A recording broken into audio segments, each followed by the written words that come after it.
नमस्कार, मी दीपक मांगले. पोलीस भरती, तलाठी भरती, इतर सरळ सेवा परीक्षांसाठी आणि महाराष्ट्र शासनाच्या क्लास 3 आणि 4, केंद्र सरकारची क्लास 3 आणि 4, रेल्वे भरती असेल, आर्मी भरती असेल, यासाठी आवश्यक असणारे गणित आणि बुद्धिमत्ता हे घटक आणि त्या संदर्भात परीक्षेला येणारे या दोन विषयावरील प्रश्न या संदर्भात आपण ऑनलाईन मार्गदर्शन करत असतो आपण युट्यूबच्या माध्यमातून. आजच्या या लेक्चरमध्ये आपण बघणार आहे वेगवेगळ्या परीक्षांना गणित आणि बुद्धिमत्ता विषयाचे जे प्रश्न आलेले आहेत त्यातील 20 प्रश्न जे वेगवेगळ्या प्रकरणावरील आहेत आणि वाटताना ते सोपे वाटतात पण थोडेसे अवघड आहेत. तर ते काय आहेत, कसे आहेत, आपण आजच्या लेक्चर मध्ये बघणार आहे. चला. एक भोवरा 1 सेकंदात स्वतःभोवती 6 फेऱ्या मारतो. 1 सेकंद 6 फेऱ्या. मग तर 1 मिनिट 15 सेकंदात किती फेऱ्या? 1 मिनिट आणि 15 सेकंद आणि आपल्याला विचारलंय की किती फेऱ्या मारेल. आता खूप सोपा प्रश्न आहे बघा. फक्त एकच गोष्ट आली पाहिजे की याचं सेकंदात रूपांतर करता आलं की आपल्याला उत्तर सापडणार आहे. 1 मिनिट आणि 15 सेकंदात रूपांतर कसं करूया? 1 मिनिटात असतात 60 सेकंद आणि हे वरचे 15 सेकंद. मग 60 आणि 15 किती होतात? 75 सेकंद. मग आपल्याला तेच विचारलंय 1 सेकंदाला 6 फेऱ्यात 75 सेकंदाला किती? बघा, हे सगळं रूपांतर एकच आहे म्हणजे ह्या सगळ्यात सोडून आपण 75 सेकंद आले. मग आपल्याला सहज सोडवता येईल. 1 सेकंदाला 6 फेऱ्या तर 75 सेकंदाला किती? 75 ने 6 ला गुणायचंय फक्त. 75 गुणिले 6, 6 5 30, 6 7 42 आणि 3 45. किती फेऱ्या होतील? 450. 450 फेऱ्या तो भोवरा 1 मिनिट 15 सेकंदात स्वतःभोवती मारेल. पुढचं उदाहरण बघूया. एका संख्येला 6 ने भाग दिल्यास बाकी 3 उरते, 8 ने भाग दिल्यास 5 उरते, 9 ने भाग दिल्यास 6 उरते, तर ती संख्या कोणती? बघा, अशा प्रकारचे प्रश्न खूप साऱ्या पद्धतीने सोडवता येतात. लसावी काढून सोडवता येतो किंवा इतर कुठल्याही पद्धतीने सोडवता येईल. पण अशा प्रकारच्या प्रश्नांमध्ये पर्यायकटने जाणं खूप सोयीस्कर असतं. याचं कारण असं सांगतो की चुकण्याची शक्यता खूप कमी असते. मग चुकण्याची शक्यता कमी करण्यासाठी तुम्ही पर्यायकटने अशा प्रकारचा प्रश्न सोडवा. गॅरंटेड मार्क मिळण्याची शक्यता असते म्हणून अशा प्रकारचा प्रश्न पर्यायकडने सोडवायचा. त्यात पहिला आणि चौथा पर्याय थोडासा उशिरा ट्राय करायचा, मधले 2 अगोदर ट्राय करायचे, त्यामध्ये उत्तर असण्याची शक्यता जास्त असते. बघूया आपण 69 घेऊया पहिल्यांदा.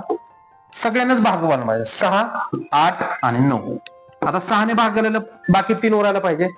6 1 6, 6 1 6, 3 बाकी उरले. त्यानंतर 8 ने भागाला बघायचे. 8 8 64 बाकी उरली 5. 9 ने भागालूया. 9 9 7 63 बाकी उरली 6. म्हणजे ती संख्या कोणती असणार आहे? 69. बघा, अशा प्रकारच्या टेक्निक मधून तुम्ही सहज उत्तरापर्यंत पोहोचू शकता. लक्षात ठेवा, शेवटचे 2 पर्याय अगोदर ट्राय करण्यापेक्षा मधले 2 ट्राय करायचे. चला पुढच्या गणिताकडे. 2 लगतच्या विषम संख्यांचा गुणाकार 323 आहे. तर त्या दोन्ही संख्येची दुप्पट केली तर त्यांची बेरीज किती होईल? बघा, लगतच्या विषम संख्या आहेत आणि त्यांचा गुणाकार 323 आहे. त्या दोन्ही संख्येची दुप्पट केली तर त्यांची बेरीज किती होईल हा प्रश्न आहे. एक गोष्ट लक्षात घेतली पाहिजे की 2 विषम संख्या आहेत. मग मला सांगा, 2 विषम संख्यांची बेरीज ही कायम सम असते. कायम सम असते. कुठल्याही 2 संख्या विषम घ्या, त्याची बेरीज सम असते. ह्या लगतच्या 2 संख्या आहेत, त्यांची बेरीज पण सम असणार. इथं हे पर्याय हे दुप्पट करून दिलेले आहेत. हे दुपटीचे पर्याय आहेत. मग दुप्पट न करता किती पर्याय असतील बरं? म्हणजे दुप्पट न करता त्या 2 संख्यांचे असे पर्याय असतात. निमपट.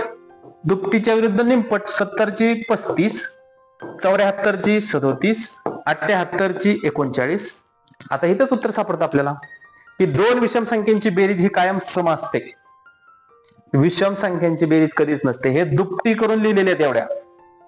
हे दुप्पट करून सगळे पर्याय आहेत. म्हणून 72 हा एकमेव पर्याय असा आहे ज्याची निमपट पण सम येते आणि 2 विषम संख्यांची बेरीज कायम सम असते. ते आहे 36. मग आपण 323 वरून पण सोडू शकतो. कसं की समजा विषम संख्यांचे एकक कायम हे संख्या असतात 1 3 5 7 9. मग ह्यातल्या कुठल्या 2 लगतच्या संख्या आहेत त्याचा एकक 3 येऊ शकतो. 3 येऊ शकतो. बघा, 1 त्रिक 3, 3 5 15, 5 7 35 आणि 7 9 63. इथे एक 3 येऊ शकतो, इथे एक 3 येऊ शकतो. म्हणजे एक तर एकक स्थानला 7 असणार किंवा 9 असणार. 1 आणि 3 असणार, यांचाच गुणाकार फक्त 3 एकक असणारी संख्या देऊ शकते. मग आपल्याला गोष्ट लक्षात आली की 323 ही 400 ही वर्ग संख्या आहे, त्याच्या जवळची संख्या आहे. हे 400 कुठून आलं आपल्याला एक अंदाज लावण्यासाठी ते पुरेसे. मग कसं 400 ही संख्या 20 गुणिले 20 या जवळची, 20 गुणिले 20 केलं तर 400 येते. मग 17 गुणिले 19 करून बघूया. 17 आणि 19 आता हे कुठून आलं म्हणणार, एकक आणि 7 आणि 9 पाहिजे आपल्याला. इथे 27 आणि 29 पण घेऊ शकतो, पण 20 गुणिले 20 400, 27 आणि 29 घेतल्यावर खूप लांब आहे. मग 17 आणि 19 घेतलं आणि ह्यांचा गुणाकार करून बघूया. आता 19 7 133 13, 19 1 19 आणि 13 32, 323 ही गुणाकार 323. अशा प्रकारे छोटस लॉजिक लावायचं आणि उत्तराकडे जायचं. अशा प्रकारे पुढील उदाहरण बघूया. 1 2 व 3 हे अंक एका संख्येत एकदाच वापरून तयार होणारी संख्यांची एकूण बेरीज किती? बघा 1 2 व 3 हे अंक आहेत, एकदाच वापरायचे आणि तयार होणाऱ्या संख्येची एकूण बेरीज विचारली आपल्याला.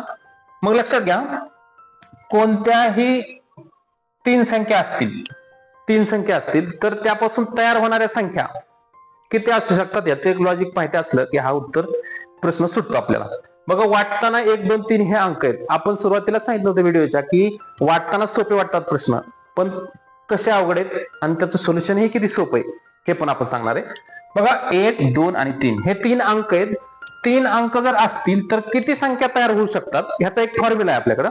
की समजा एक संख्या असेल तर त्यापासून एकच संख्या तयार होत असते. एक अंक असेल तर एकच संख्या. 2 जर असतील तर 1 गुणिले 2 2 संख्या, म्हणजे 2 अंक असतील तर त्यापासून 2 संख्या तयार होऊ शकतात. इथं जर 3 असेल बेत्रिक 6, म्हणजे 3 अंक असतील तर किती तयार होणार, 6 संख्या तयार होणार. समजा 4 अंक आहेत एखाद्या याच्यामध्ये गणितात, तर 4 अंकापासून 4 सख 24 असं तुम्ही कुठपर्यंत वाढू शकता तो फॉर्म्युला तुम्हाला माहित असला पाहिजे. आता 4 अंक असतील तर किती होणार 24, 5 अंक असतील तर 24 5 120, 6 असतील तर 120 6 720 720. आता खूप सारं वाढू शकतं. आपल्याला विचारलंय 3 संख्यात 1 2 3, इथं 3 संख्यात आणि संख्या किती तयार होणार 6. मग एक गोष्ट लक्षात ठेवायचं, हेच आता इथे येणार आहे.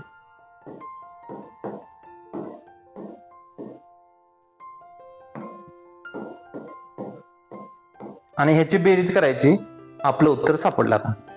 आता संख्या तयार करून करायची गरज नाही हे पण सांगतो मी तुम्हाला एकदा. 3 आणि 3 6 7 8 9 10 11 12, 12 हातचाला 1, हे 12 आणि 1 13, हे 12 आणि 1 13, 1332. बघा हे संख्या लिहायची गरज नाही. आता तुम्ही जर इथं 3च्या ऐवजी इथं 3 संख्या दिल्यात म्हणून हे तुम्ही बेरीज करून सोडलं, पण जर इथे 5 आल्या तर 120 संख्येची बेरीज कशी करणार आपण? तर लक्षात घ्या, जर 3 संख्या असतील तर कुठलाही इथे 6 संख्या तयार होतात. 6 संख्यामध्ये प्रत्येक अंक 2 2 वेळा घ्यायचा, त्याची एकदाच बेरीज करायची. 1 1 2 2 आणि 3 3 अशी बेरीज केली, 6 संख्या तयार होतात. म्हणून 6 अंक, ते पण 1 1 2 2 वेळा त्याची बेरीज करायची. आणि कशी करायची बघा, आता 1 आणि 1 2 2 आणि 2 4 4 आणि 2 6 6 आणि 3 9 9 आणि 3 12 12. ह्यालाच हातच्या 1 वाढवायचा. 1 आणि 1 2 2 आणि 4 5 6 7 8 9 10 11 12 आणि 1 13. ह्यालाच 1 हातच्या वाढवायचा. 12 आणि 1 13, 1332. एका सकाळी अक्षय एका खांबाकडे तोंड करून उभा होता. खांबाची सावली अक्षयच्या उजव्या बाजूस पडली होती, तर अक्षयच्या पाठीमागची दिशा कोणती? सकाळची वेळ आहे, हे गोष्ट आपल्या लक्षात आली पाहिजे. बघा दिशावरती प्रश्न सोडवताना तुम्ही एक गोष्ट कायम लक्षात ठेवायची की वरची बाजू उत्तरच राहिली पाहिजे, उत्तरच्या विरुद्ध ही कायम दक्षिणच राहिली पाहिजे, आणि ही कायम तुमची पूर्व राहिली पाहिजे, आणि ही तुमची पश्चिमच राहिली पाहिजे.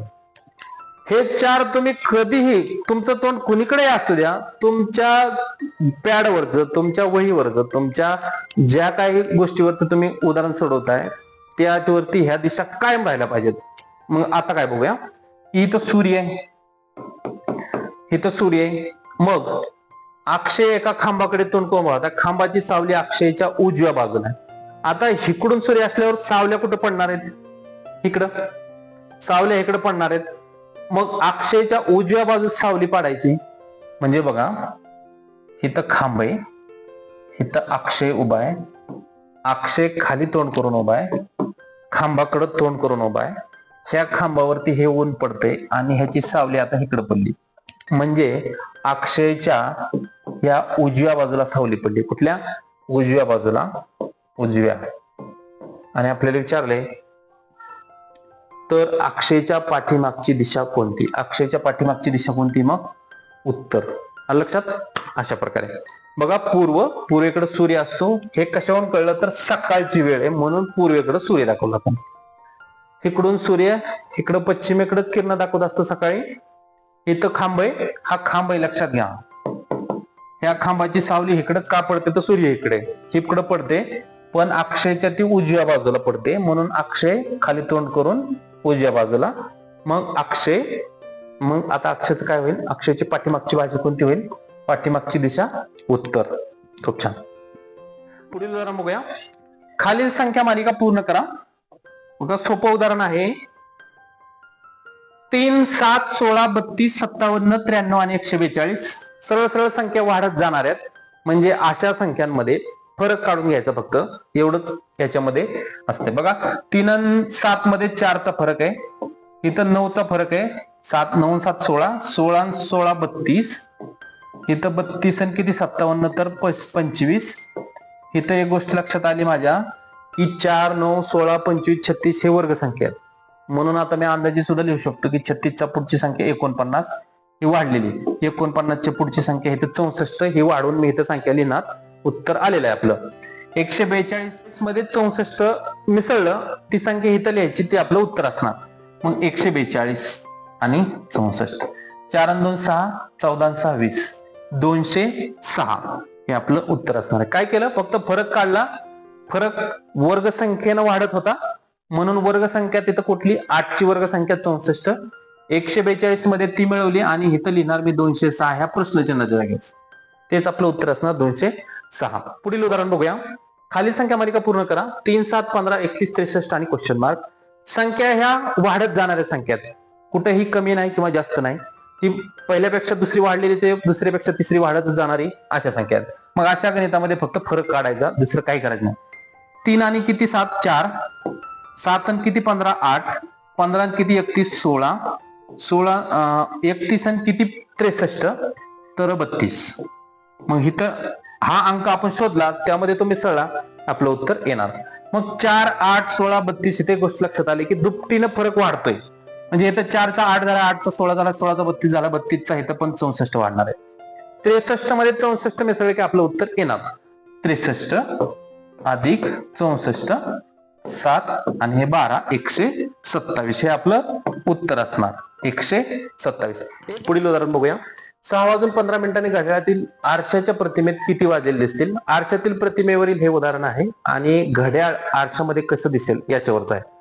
खूप सोपा प्रश्न आहे बघा, पण एक गोष्ट माहिती असेल तर सोपा आहे. बघा, एकूण वेळ आपली 11:60 असते, म्हणजे 12. या वेळेतून ही वजा करायची, आपलं उत्तर आलं 6:15. बघा, 60 मधून 15 गेले 45, 11 मधून 6 गेले 5, 5:45 ही आरशातील वेळ असेल. इतका सोपा प्रश्न आहे. एक गोष्ट इथे लक्षात ठेवण्यासारखी आहे की एका केंद्र सरकारच्या भरतीमध्ये असा प्रश्न आलाय की एका डिजिटल घड्याळात की काहीतरी 8 वाजून 20 मिनिटाची वेळ दाखवली तिथं आणि त्यांना दाखवलं की आरशातील प्रतिमेत किती वाजते. तर लक्षात घ्यावा, डिजिटल याच्यामध्ये हे अशा प्रकारचं घड्याळ असतं, त्याला काटे नसतात. हे काटेच्या घड्याळात दिलेले, ज्या घड्याळाला काटे असतात, हे घड्याळ डिजिटल आहे. याचं उत्तर आपल्याला काढता येत नसतं, कारण हे आकडे आता त्यामध्ये उलटे दिसत असतात आणि उलटे दिसलेल्या आकड्यामध्ये आपण ओळखू शकत नाही. मग तिथं एकतर पर्याय असेल, एखादा पर्याय असा असेल की सांगू शकत नाही किंवा सांगता येणार नाही हे उत्तर असेल, किंवा मग असे वेगवेगळे 4 पर्यायामध्ये कुठला तरी एक पर्याय असणार की यापैकी नाही, तर ते तुमचं उत्तर असायला पाहिजे. लक्षात ठेवा. फक्त अशा प्रकारचा प्रश्न आला, 11:60 मधून वजा करायचं, वजाबाकी जे येईल ते उत्तर असणार 5:45. आणि दुसरी गोष्ट, जर 24 तासात वेळ दिलेली असेल, 24 तासात, तर ती वेळ 23:60 मधून वजा करायची. 23:60 म्हणजे 24, 24 तासातून वजा करायची, ते तुमचं उत्तर असणार. आणि हे अशा प्रकारचं आलं तर 1160 मधून वजा करायची, आपलं उत्तर येते. आणखीन एक प्रकार असतो की पाण्यातील प्रतिमा. तर ते काय असतं ते आपण पुढच्या व्हिडिओमध्ये बघूया. सध्या तरी ह्या प्रश्नाच्या निमित्ताने हे तुम्हाला दोन सांगतो, 2360, 1160 आणि डिजिटल घटक. याचं उत्तर फिक्स सांगता येणार नाही किंवा यापैकी नाही असं. चला पुढच्या उदाहरणाकडं.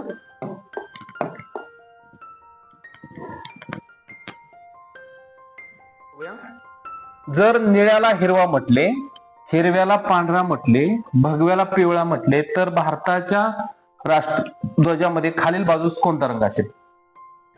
बघा, खालील बाजूस असतो हिरवा रंग. इथं हिरव्याला काय म्हटलेलं आहे हे आपलं उत्तर असणार. हिरव्याला इथं म्हटलेलं आहे पांढरा.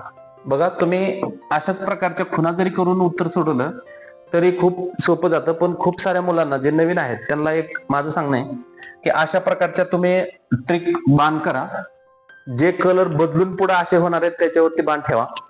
मग हिरव्याचा बाण कुठं जातोय बघा, हिरव्याचा बाण जातो पांढरा, आणि मग आपलं उत्तर असणार पांढरा. खूप सोपा प्रश्न आहे. तुमच्या मनानं सुद्धा एखादी ट्रिक तयार करून तुम्ही तसं करू शकता. पण इथं मुळात अशा प्रकारचा जो जनरल नॉलेजचा जो घटक असतो ना, भारतीय राष्ट्रध्वजामध्ये खालील बाजूस कोणता रंग आहे, इथं खूप सारा वेगळा सुद्धा प्रश्न असू शकतो. तर तो प्रश्नाचं उत्तर ऍक्च्युली माहिती पाहिजे, खरं काय उत्तर आहे ते माहिती पाहिजे, म्हणजे मग हा प्रश्न सोडवता येतो. पुढील उदाहरण काय बघा. नॉट या शब्दातील कोणत्याही 2 अक्षरांचा वापर करून किती अर्थपूर्ण शब्द तयार होतील? आपल्याला शब्द किती तयार होतील अर्थपूर्ण हे काढायचे. मुळात पहिल्यांदा एक गोष्ट लक्षात ठेवा की नॉट हा शब्द 3 अंकी. नॉट हा शब्द 3 अंकी. तुम्ही अशात खूप छोटे अक्षरांचा जर शब्द असेल तर त्यापासून तुम्ही डायरेक्ट शब्द तयार करून सुद्धा सोडू शकता. पण ते कोणते होणार आहेत? नो, परत ON, 2 उलटे झाले, TO, OT, आणि सगळ्यात शेवटी NT आणि TN.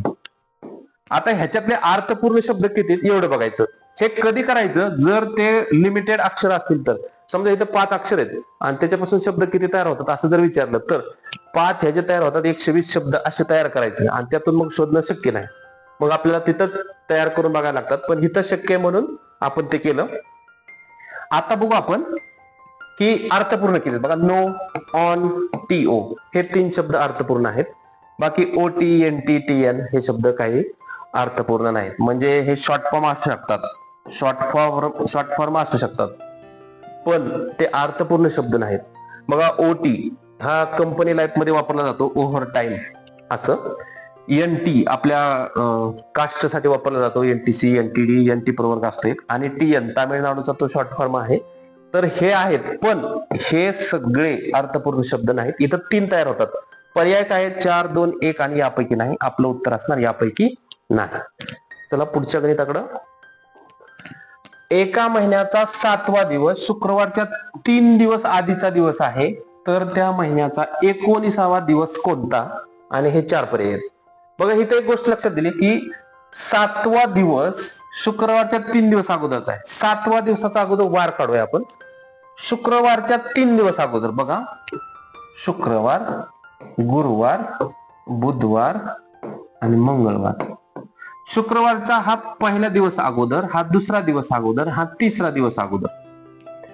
3 दिवस आधीचा दिवस 7वा आहे, म्हणजे 7 तारखेला मंगळवार. येते लक्षात बघा, 7 तारखेला मंगळवार. आता 7चाच वार असतो 14 तारखेला, 14चाच वार असतो 21 तारखेला. म्हणजे हिथं पण मंगळवार आहे आणि हिथं पण मंगळवार आहे. आपल्याला विचारला 19वा. 21ला मंगळवार असेल तर 20ला काय असेल? सोमवार. आणि 19ला काय असेल? रविवार. अशा प्रकारे बघा, खूप सोपा प्रश्न असतो. कॅल्क्युलेशन करता आलं पाहिजे, मागं पुढे जाता आलं पाहिजे. आज, उद्या, काल, परवा हे सगळं कॅल्क्युलेशन करता आलं की अशा प्रकारचे प्रश्न सोडवता येतात. कॅलेंडर वरती आपला सेपरेट एक व्हिडिओ आहे, तो आपण बघून घ्या. चला पुढच्याकडे. गटात न बसणारा शब्द ओळखा.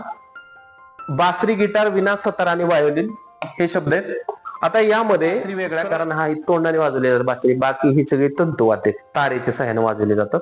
बासरी तोंडाच्या सहाय्याने वाजवली जाते. 0.0009 या संख्येचे वर्गमूळ काय? बघा, वर्गमूळ काढायचे. या संख्येचं पर्याय आहेत हे 4. एक गोष्ट लक्षात ठेवा, इथं जर 4 डिजिट असतील पॉइंटच्या नंतर, तर वर उत्तराच्या ह्याच्यामध्ये 2 असतात. दशांशाच्या नंतर. असं जर पर्याय जास्त असतील, आपलं उत्तर हेच आहे. पर्यायामध्ये जर असे पर्याय जास्त असतील आणि जर गरजच पडली तर आपण ते गणित सोडवून सुद्धा बघितलं पाहिजे. म्हणजे आपला वाटताना सोपं वाटतंय पण एखाद्या वेळेस हे मार्क सुद्धा आपला चुकवू शकतो. म्हणून करून बघितलेलं चांगलं. 3 त्रिक 9 आणि हे 2 0 आणि मग हे 1 2 3 0 आणि हे 1 2 3 0. मग काय होतं, हे 9 हे 0 0 0 0 1 2 3 4 म्हणून 1 1 2 3 4 4 नंतर दशांश चिन्ह म्हणजे 0.000 आणि 9.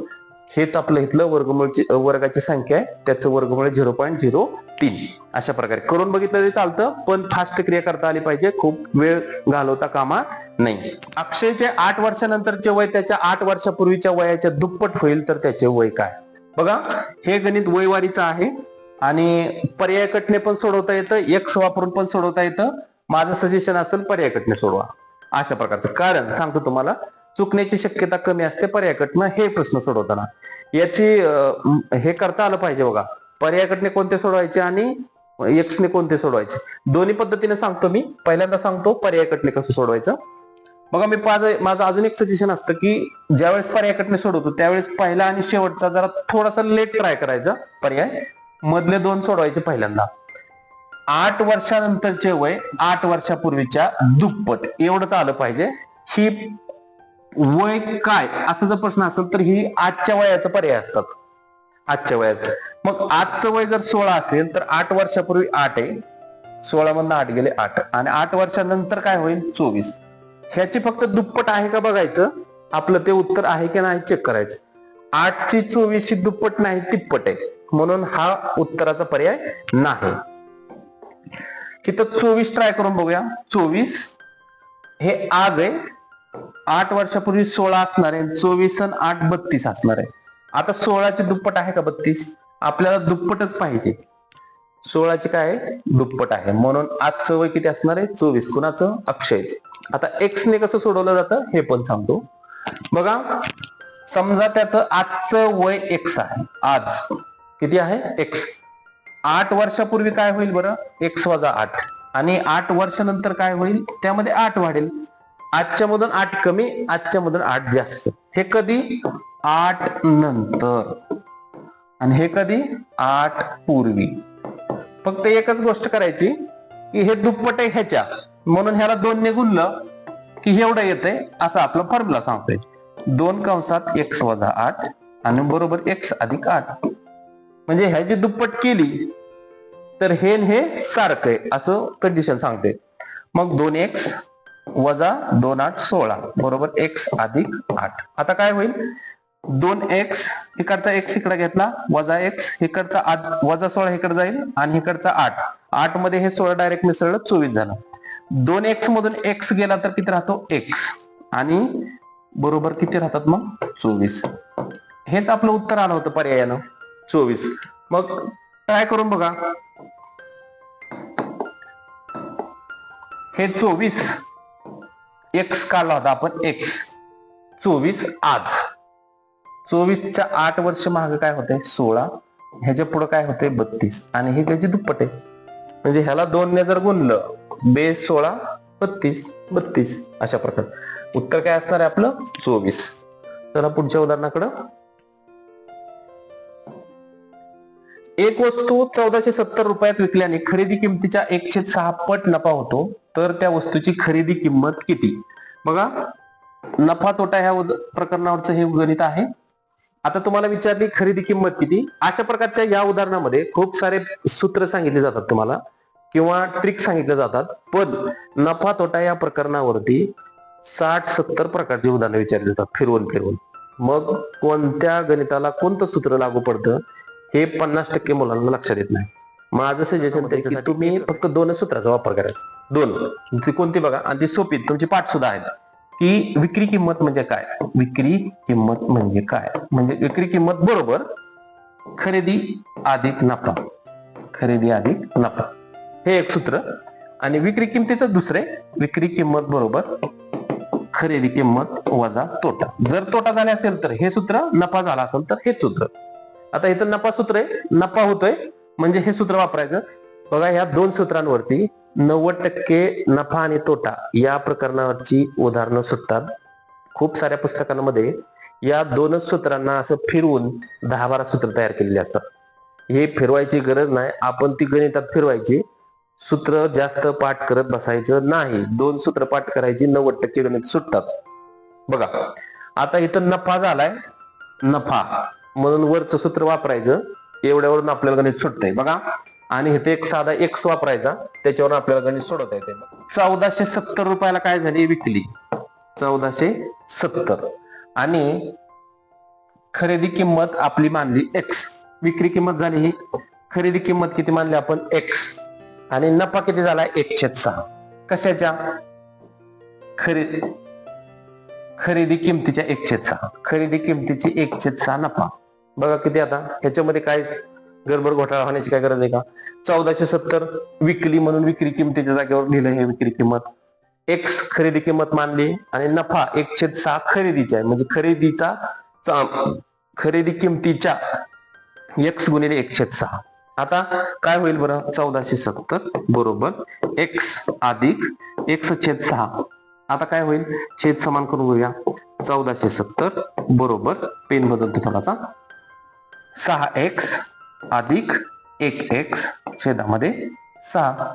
आता 6 1 7 इथं लिहूया. 1470 बरोबर एक गोष्ट 1470 हिकडचा 6 भागाकारात आहे, इकडे येईल गुणाकारात, बरोबर 6 1 7x. आता हा 7 मी इथंच कट करून तुम्हाला इकडे दाखवतो लिहून, म्हणजे आपली स्टेप वाचेल एक, दुसरं काय नाही. हे 7 गुणाकारात इकडे भागाकारात आलं. आता 7 2 14, 7 1 7, 7 0 0, 210 गुणिले 6. आता काय होते बघा, 6 0 0, 6 1 6, 6 2 12, 1260 हे आपलं उत्तराचं पर्याय.